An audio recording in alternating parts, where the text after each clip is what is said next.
What is going on, everybody? Today we're going to have our bonus video here for you. This is going to be on sort of a way that you can begin to think about how to layer basses in a drop to get a full effect. Because think about it, there's only so far you can take a single patch, a single, preset in Serum, a single, thing in Cylinder, whatever you're working in. There's only so far you can take a sound. And it's going to come down to at a point where you're going to have to take and build upon that sound with another sound. This is the concept of layering, whether it be drums, whether it be, sounds, anything. So we're going to take a look at this drop here on this song that I spiced up here for you guys. And we're going to see how I think about layering and creating sounds for the drop. Let's dive in here. So just let's get a nice little taste of the song here, so you can get some background for it and get the feel of the vibe here. So here we go.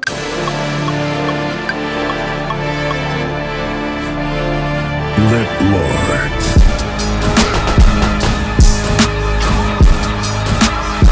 We going wild in this.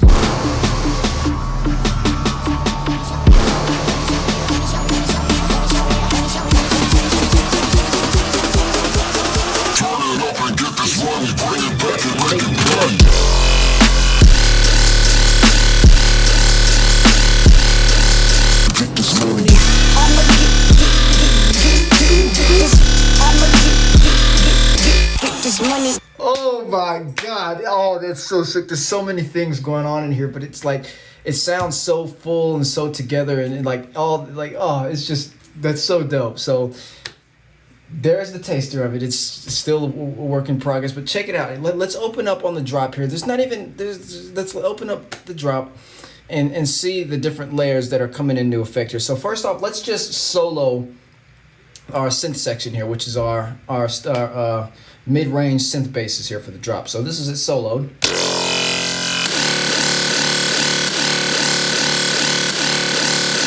This money.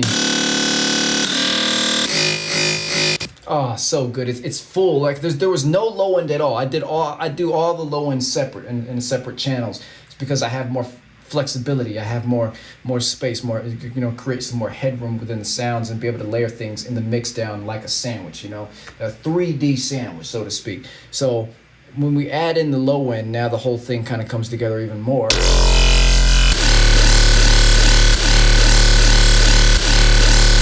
So nice. So we're not even going to focus on the low end right now for this video, most likely. So let's go ahead and just open up here.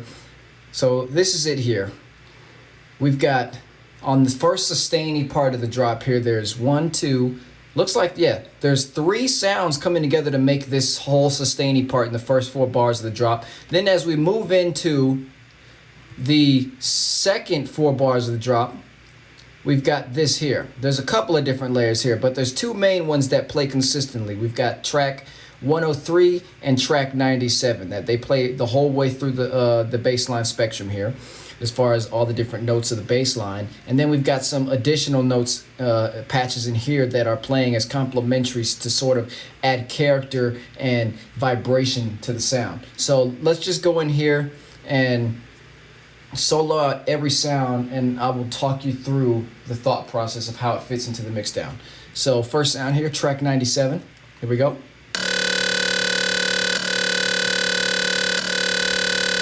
This is just straight down the middle. It is an absolutely very simple sound. This is sort of, the foundational kind of mid-range element of this, whole sort of sustained bass line as a whole here, in the way that it's only got one voice. This sound has one voice.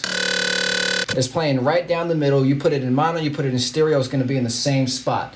So, and you got your comb filter. I'm doing some FM modulation here with a sampled sound of a penguin, and I've mixed that in with some FM modulation with basic shapes and a sawtooth wave, and it's pretty dang on sick. So, and we've got that LFO is what's moving the sound, which is giving it that wah sort of effect. How it kind of gets to that, it doesn't just go wah, it goes wah. You see that?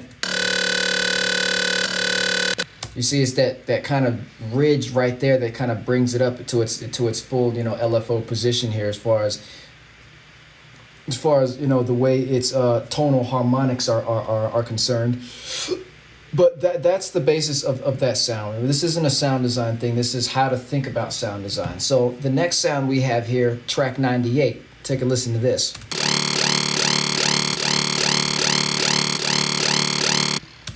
Another basic sound, another very, very basic sound. And, you know, the thought process behind this sound is, you know, you want to be able to take your sounds, you know, in this sustain, I want to add depth. I don't want it to just be something that goes, wow, that's cool. Don't get me wrong, that can be really cool. But for this sort of drop, for as long as it went, which was 4 bars, that's a long time to be hearing the same sort of sound. I wanted to make sure that your ears were steadily continuing to be engaged while this played out. So this added the movement. This added the movement to the sound. And, you know, this is another patch in Serum here. It is also in mono. It's got one voice. It's got one voice. You put it in mono, you put it in stereo, it's going to play right down the middle, right there. It's supposed to add some more grit and body to track 97's just bass, you know, bass mid-range sustain. And, you know, it's actually a sustain in itself as well. If you turn off our sharing tool here, it's also just a straight up sustain. Oh, snap. I might be wrong about that. No, okay. So I tightened it up with the sharing. Okay, nice. So I actually used the sharing tool to tighten up the way that this is kind of wobbling here at a quarter note speed, which is being modulated right here in LFO1 through the Comb Plus filter here on the cutoff right here. And then I tightened it up by turning the sharing on. This is just makes that wobble more pronounced. It's tighter, you know. It's not like wah wah. It's womp womp womp. It's tighter. Just very slightly with a 33%, you know, amount to it right there. But but even in this one sound, it's creating depth within your sounds here. And this, I created another patch of this sound so I could have more flexibility to create something different that fit how I wanted it to exactly in the mix. So when you play these two sounds together, track 97 and track 98, you're coming out with something like this. The high sort of frequency data in the harmonic range of track 97's, you know, high pitch area is really slicing through track 98 right here. Like just listen to that track 97's kind of high range tonal harmonics are really nice in punching through that, and it really lets the sort of modulation of the LFO in track 98's patch to kind of slice through and let you hear that wobble, the wow wow. Listen again. It's really kind of slicing through it like butter. So I really like the way that kind of fit in. But, you know, using your different LFOs, especially in Serum, you can create, you know, the way I look at it is you have LFO1, LFO2, LFO3, LFO4. I can create 4 different sort of movement patterns within one single sound. Let's say if I were to change the way the wavetable position of this, and the wavetable position in Serum is where in this wavetable you're starting. If I go, ha, that's my wavetable right there. If I start at the beginning of that wavetable, it's ha. If I start at the end of that wavetable, it's where I'm going ha. So you can move the wavetable position by moving this knob, and you can determine where at you want to start when you press the button. So that's all that is. So creating, you can make 4 different things. So I can put an LFO on the wavetable, and I can move I can move the whole wavetable backwards in a quarter note position. I can make it go in a 16th note. Wah, wah, wah, wah, wah, wah, whatever you want to do. And you could do another LFO modulation on the FM. And that's going to give you some really crazy results if you know what you're doing with that. And then, you know, in my case, I threw it on the cutoff of a filter, and I used Comb Plus, which really adds some nice, more kind of resonant harmonics into the sound, which is really nice. I really enjoy using Comb Plus. So that's the thought process between those two sounds right there. So now let's move into track 102 here. This is where things get sort of interesting.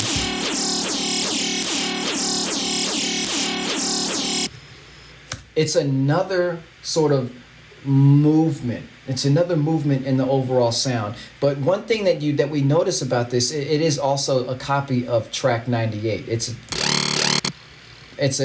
a copy. I'm pretty sure I copied it, and then I went in and I started tweaking it more to get different harmonics out of it as far as the FM and then in the filter range area, which we'll open it up and see. But the special thing about this note, this patch here, is you have to think about your drops in a certain way here. The way that I think about it is you have your elements that are playing in mono, you have your elements that are playing in stereo, as far as making things that make up a bass, a synth bass. If everything's playing in mono, everything is stacked on top of each other, and you're trying to make this crazy growl or crazy sustain, and everything's stacked on top of each other, you can't perceive the sound at all. But if you are able to use your stereo sonic field and say, all right, I'm going to have these two elements playing down the middle, nice. Then I'm going to have this other element on the outside that's rounding the entire thing out, that's kind of hugging you, and it's going to make the sound complete. It's going to, fully make it full. So this is why, I added another unison to it. I added another voice to this sound to give it a stereo effect, and I brought the detune down pretty low. So it's a very subtle stereo effect. See that? It's kind of hugging you, it's hugging that stereo field. So you got your two sounds playing right here, and then you've got those sounds, this one sound right here that's kind of playing on the outside of that's encapsulating the entire sound. So when we come in here and we play all three of these sounds together, voila! It's like this crazy awesome thing. And now moving to the next 4 bars of the drop, we've got the same concept here. The same concept, we've got our first sound in track 97. And then, to move that sound, I just used the sharing tool because I didn't do any LFO modulation within the serum patch itself. Now, moving in here, this is some interesting things. The notes that start to add that character over the sound, that they're accompanying. It's an accompaniment patch here. So check this out. This is a really nice patch that I kind of got off of a variation of this one. And I just changed in the FM and got some different harmonics out of that. And it was nice because it's a really gargly, mid-rangey sound. And I was like, because when that thing hits, you're just like, it's like, and like without that, look, without that, it just loses that mid-range. You see that? It's gone. Where'd it go? But when you throw that in there, now you're like, it just really so sick. So that's the reason for that sound. And all these sounds are either going to have one unison in it, or it's going to have either 2 to 16, depending on how I sound design the sound. I mean, this one is playing right down the middle because I wanted that thing to I wanted to drop the hammer on them. So next sound here, this is track 103. Plays like this. And you see how I'm getting 2 different harmonic areas. I don't even know how that happened, as a matter of fact. But see, sometimes when you're just playing and messing with a sound for a long time, you just I hit one note, then I hit another note, and it literally it's weird. So it's it's really cool. So, but yeah, this is a really, really interesting sound here. I just used 4088, which is in our analog. It's a really, really basic wavetable, but I really like it because you can get some 48.8 has some so good in the harmonics. And then I just used the sawtooth wave. Yeah. And I kind of used the comb filter again. Yeah. And did that. And now moving to our next one. Was that, how many unison? Okay, and this one was actually playing in the stereo field some more. This is our hugger synth right here. So now when we play that hugger synth with our straight down the middle synth, but you can see how these sounds are not clashing. They're not competing for frequency space. They're playing perfectly together. They're singing together. So, and then when you add this one in, it just kind of adds grit to that first part. It's so nice. And now when we have this one in track 101, we're getting this. Oh, that's another cool one. I love sustains. I build the basis of a lot of my sounds based off of a basic sustain, especially in the hybrid basses. Is you start off with a sustain, you can make a sustain move however you want because it's something that just goes wah. I can make it go wah wah wah by contracting and expanding that sound. You can make it move however you want. sustains, baby. It's the way to go. So here's another sound, 101. It just accompanies everything as the first half of this one did with that mid range rather. This is a more just it's like a upper mid treble sort of sound here, playing down the middle once again. So when we get that in here, it sounds like this with all three of these campers. Oh yeah, so it's just it's so nice. So I mean,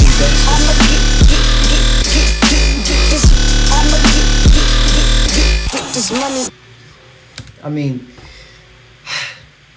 you got to think about your sounds in these in a different way and kind of get creative, make the abstract unabstract, and yeah, I mean, I hope this sheds some light for you.